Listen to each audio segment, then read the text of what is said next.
Well, Florida State versus Miami produced one of the best matchups in college football this year, being Florida State's defensive backs versus Miami's wide receivers.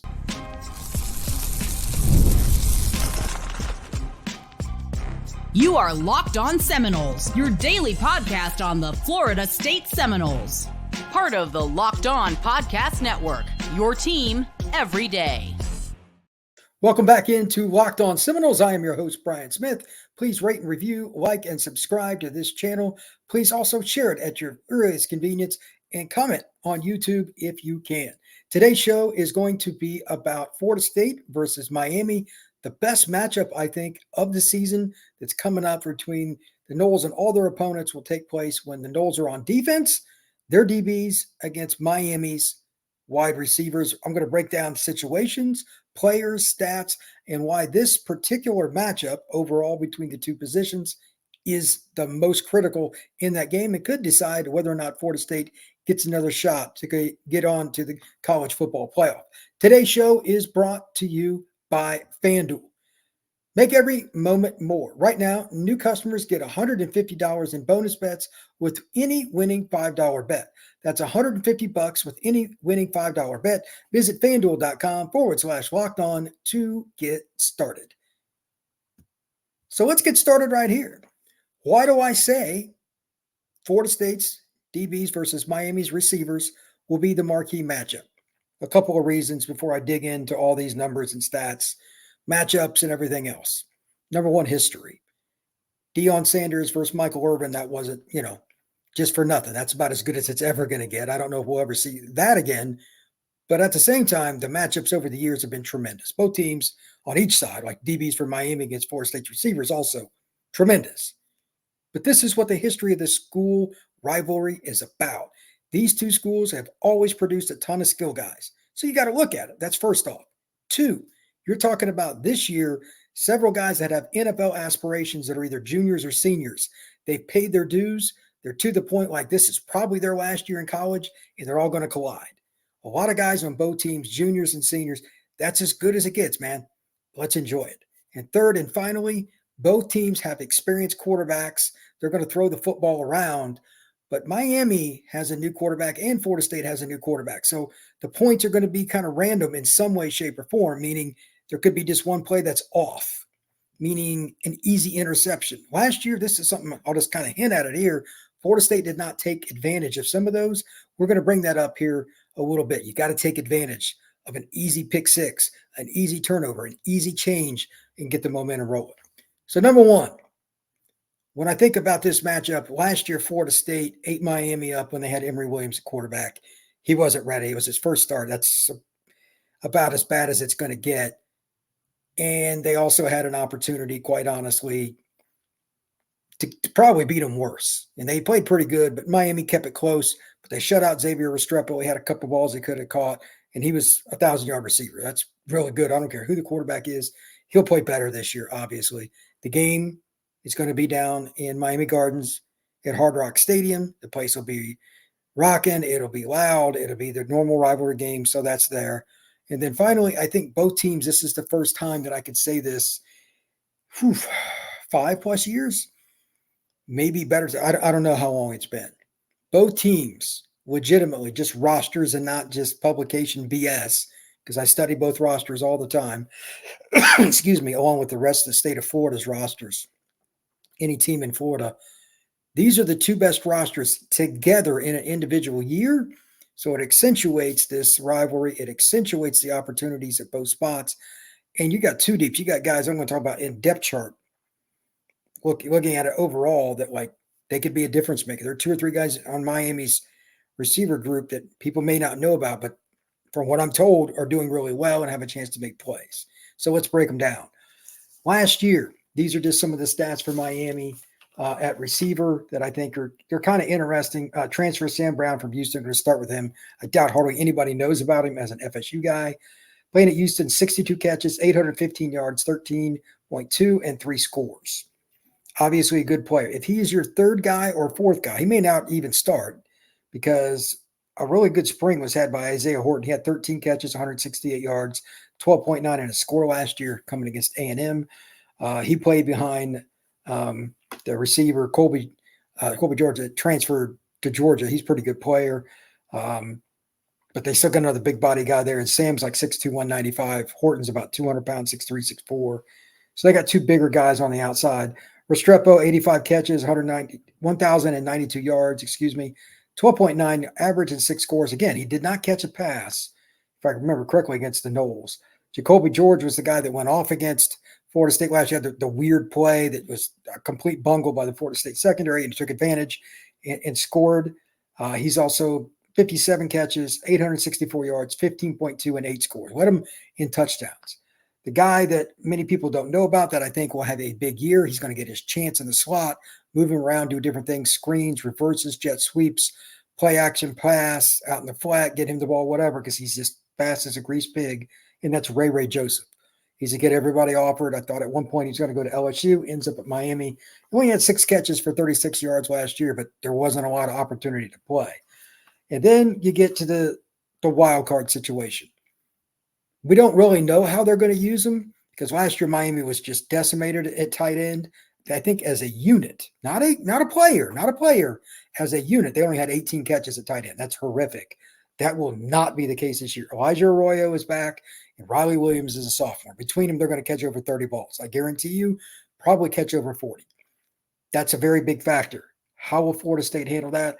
And then finally, screen game. They can throw it to a lot of different guys, but here are two speedsters, A.J. Allen and Chris Johnson. Both can really, really run. And I don't think either one of them is a great pure running back, but the speed, these are sprinters. Chris Johnson ran sub 10.3 coming out of high school. He can fly.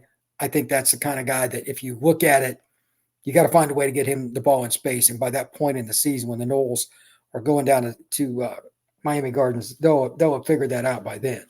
So who are the guys that I think are most important for Florida State to cover this group? Number one, I mean, again, as I mentioned in the opening, a ton of experience coming back. Fortunately for the Noles, they got more guys than can start. They were qualified to start even at the elite Power 4 level. Ventrell Cypress, and Azariah Thomas, those are the traditional, as I do air quotes here on YouTube, cornerbacks.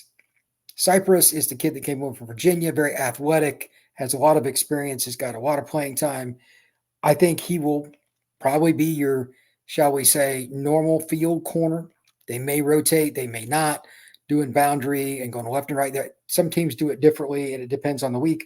I think he can play either, and Thomas is the bigger guy. He's 6'2", maybe 190 pounds, something like that. He can really run. I think he's an NFL player. Earl Little is the wild card. He's the guy that came in at nickel, and he won the job that Greedy Vance had, and Greedy has since transferred to Southern Cal. Good luck to him. Shaheem Brown, I think, and I'm going to bring up his stats, is the most important out of this group against a team like Miami because they're so deep. That's why I brought all those guys up a minute ago, that I think they're going to try to attack safeties in the middle of the field. That's going to be the next point. And here are Brown's stats for last year. 53 tackles, two for loss. He had 4 pass breakups and 2 quarterback hurries. I mean, that's a really good season. But they're going to try to get away from Cypress, and they're going to try to get away from Thomas. That means they're going to try to get Restrepo in the middle of the field, screens, etc. And they're also going to run a lot of routes to make safeties change direction. The pigtail route, an in and out, whatever you want to call it. You're going to see stuff like that. You're going to see a ton. I guarantee they didn't do it as much as I thought they would last year. You're going to see a ton of bunch formations. You're going to see a ton of either switch at the line or crossing. They are not going to allow Florida State to play cover one. Mark it down. I'm saying it in May. They will not allow Florida State to run cover one. I guarantee it. They got too much speed. They got one more size overall. They're going to find a way to make it work. The other thing with that is it's at home. They might try a few more trick plays. Possible. Just want to throw that. I'm not saying it'll happen, but Florida State has to be ready for it. That brings up 2 points. If you're playing more zone, you better be disciplined. Eyes in the backfield, watching the quarterback, but still get your right depth. And 2, this is what I brought up a minute ago, if you get a ball thrown your direction, you must take advantage. You're not going to have Jordan Travis. You're not going to have Keon. You're not going to have Johnny. You're not going to have Jaheim.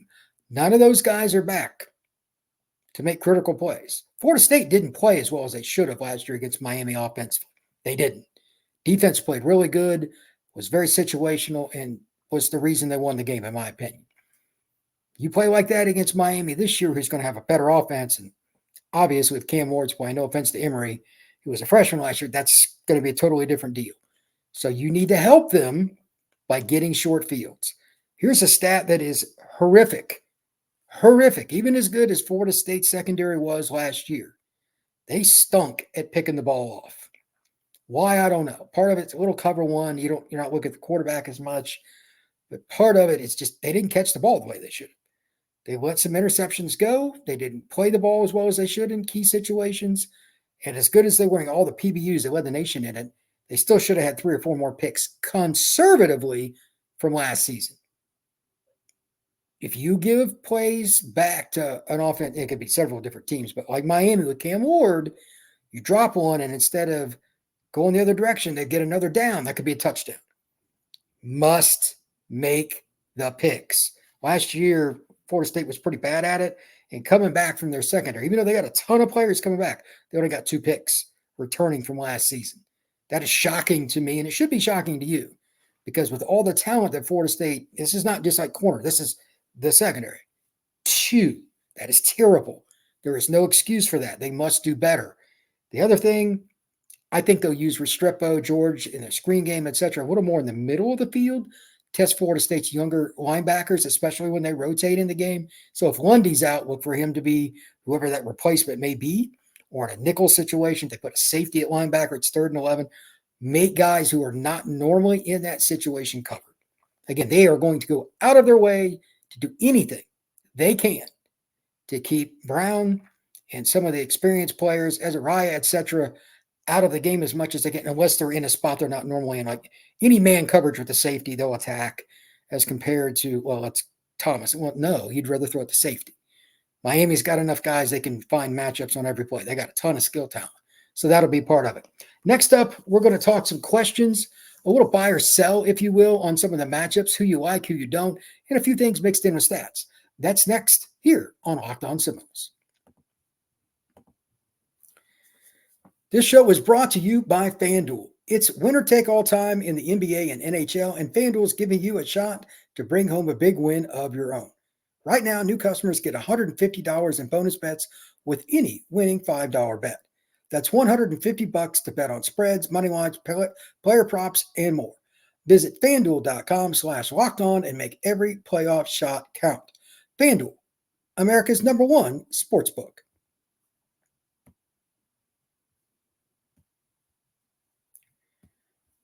Are you watching Fox Sports or ESPN on your TV all day? Have to turn down the volume with all the shouting? Make the switch to Locked On Sports today, a free 24/7 sports streaming channel programmed for your everyday to bring you the biggest stories without all the screaming. Locked On Sports Today brings you can't-miss analysis, opinions, and news, streaming 24/7 on YouTube and free on Amazon Fire. Part of the Locked On Podcast Network, your team every day. So let's talk some matchups and whatnot, but based on questions. Here are a few of the things that I have that I think are really interesting.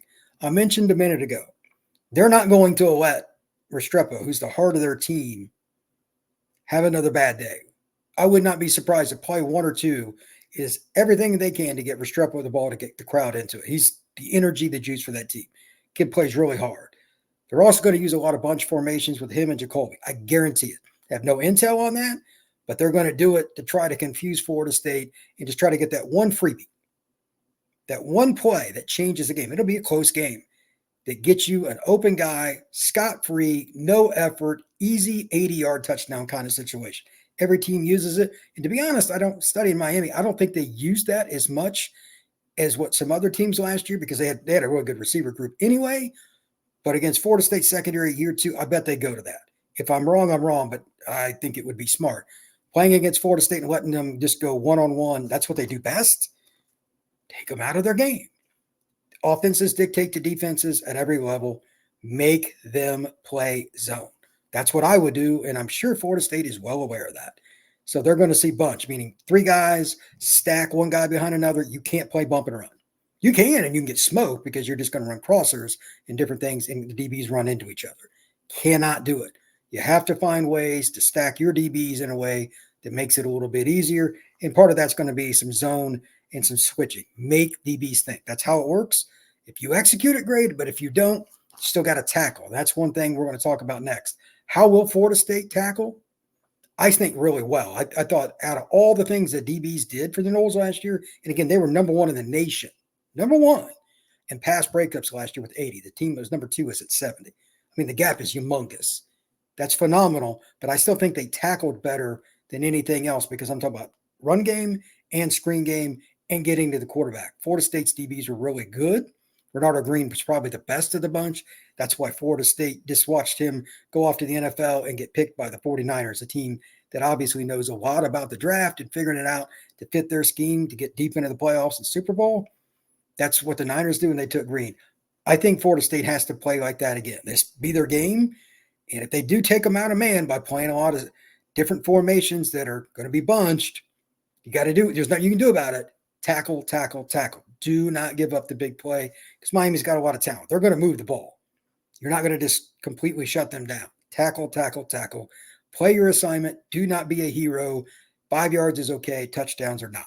It's old school, but it's just true. When teams run bunch and switch release and different things at the line where they cross each other and make DBs think, that's the best chance at big plays. But this is a veteran secondary with a ton of talent. No excuses. Third thing, let's talk about numbers. Last year, it was Emory Williams for Miami. Obviously a freshman quarterback. He was nowhere ready to play that game, not even stratosphere, but they got 8 PBUs. That's tremendous. Can they get at least 5 against a veteran who will be a fifth-year quarterback in Cam Ward this year? I think it's doable. Is it as likely? No. He's going to be more on time, more on rhythm. The game's later in the year. He's going to have plenty of time to adapt to his receivers by then, if not by the end of the summer. Honestly, he's a veteran quarterback. He'll figure it out. But if you can get some of those, it can take the crowd out of the game. Again, it's down in Miami Gardens. It's at Hard Rock. It is not up in Tally. So those are the kinds of plays that can change momentum. Very, very important. 2, sacks. If you're going to get to the quarterback, one of the reasons that you're going to win the game will be that. The DBs can only cover for so long. I want to make sure this isn't 100% about DBs in this game. Pass rush is the best friend for a DB. We've talked about it numerous times. Florida State is not exactly shy on talent. On the edge, DJ Lundy's a good blitzer. He's a great tackler too. He could be the spy against Cam. There's all kinds of ways the front 7, even if a safety's in the game as a nickel or dime guy at the linebacker spot, who knows how they'll do it. All those guys are experienced. They got a lot of speed. Minimum, Florida State should get 2 sacks against Cam, and he's elusive. You're going to miss him a couple times. It's just going to happen.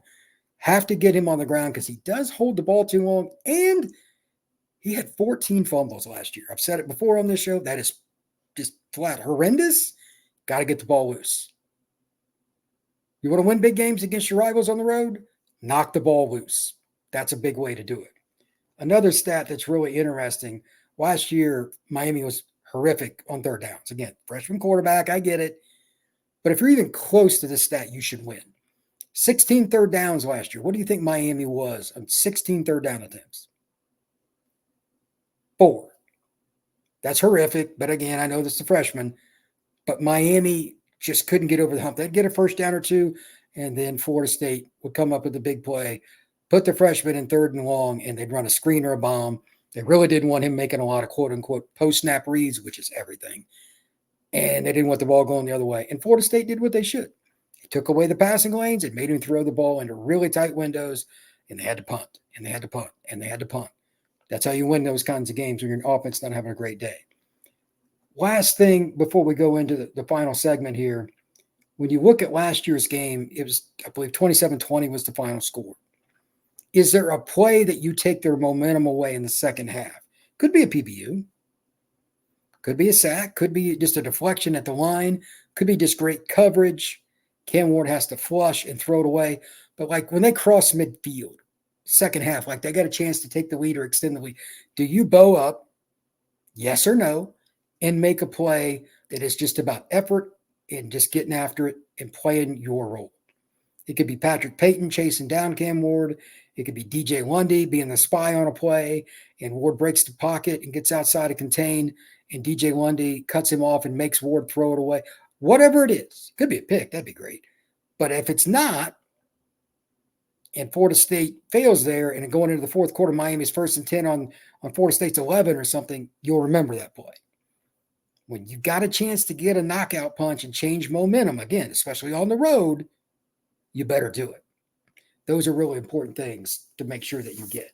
Coming up next, we're going to continue on with this, talking a little bit more with regards to Florida State against Miami, how the secondary is going to have a great matchup with the Hurricanes.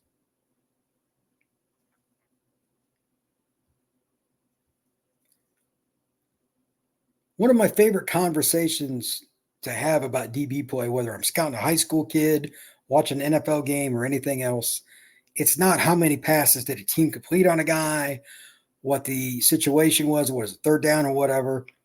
Just straight up, number one question I have, can he cover the deep ball? That's a checkbox for me. When I go scout kids, love to see them be aggressive.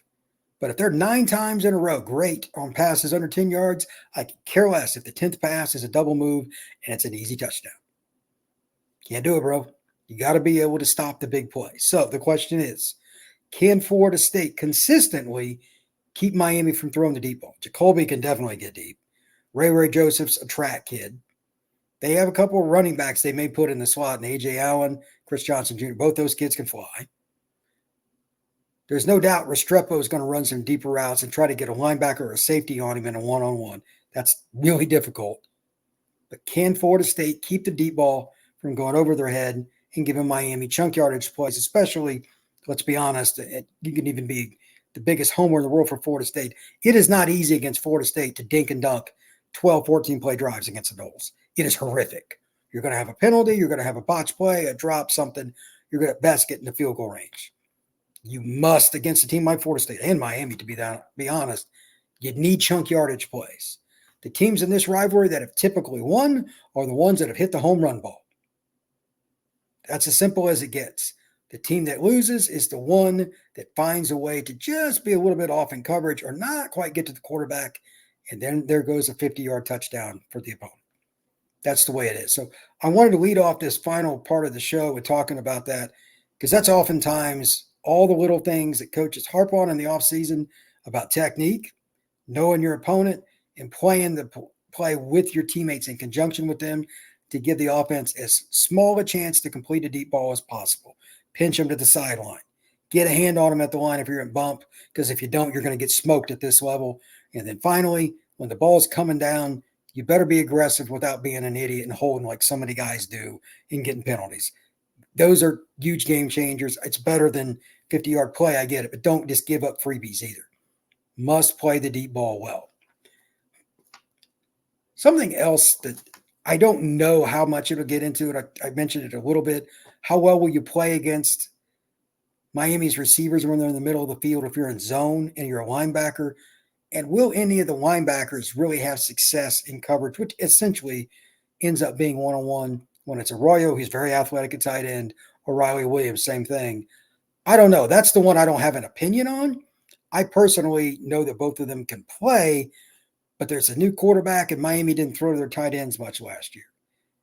Even if it's just 2 or 3 passes, both those guys are big dudes.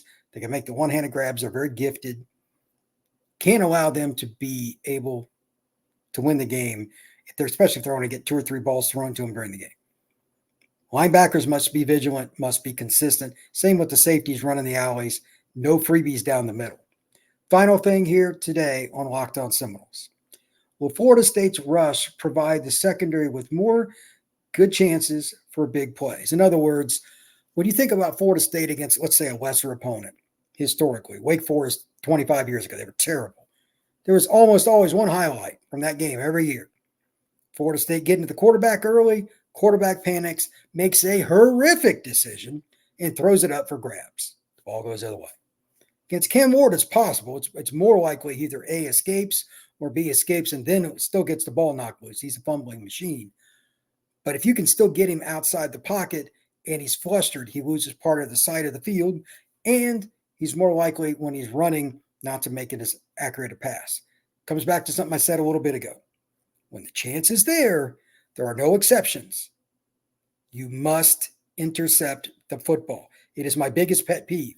DBs that have stone hands, I can't stand it. Catch the football, period. I don't want to hear any excuses. Catch the football. That's how you end the game. That's how you win a rivalry game on the road. big plays that are there, when the pass rush does their job, do not spoil it, make it happen. I think Florida State will get 2 or 3 sacks against Miami. Miami's offensive line, it's got some NFL guys on it. It'll be good on good there too. That's another matchup you could put as one of the best of this year. Inside all the games that Florida State has will be Miami's O-line against the D-line. So that'll be a double dose there when the Miami Hurricanes host the Florida State Seminoles this next season. That's going to do it for Locked On Seminoles. Once again, thank you for making this your first listen each and every day. Please like and subscribe, rate and review, and share this podcast. If you would comment on YouTube, I'd love it. Everybody have a great day. This has been Locked On Seminoles.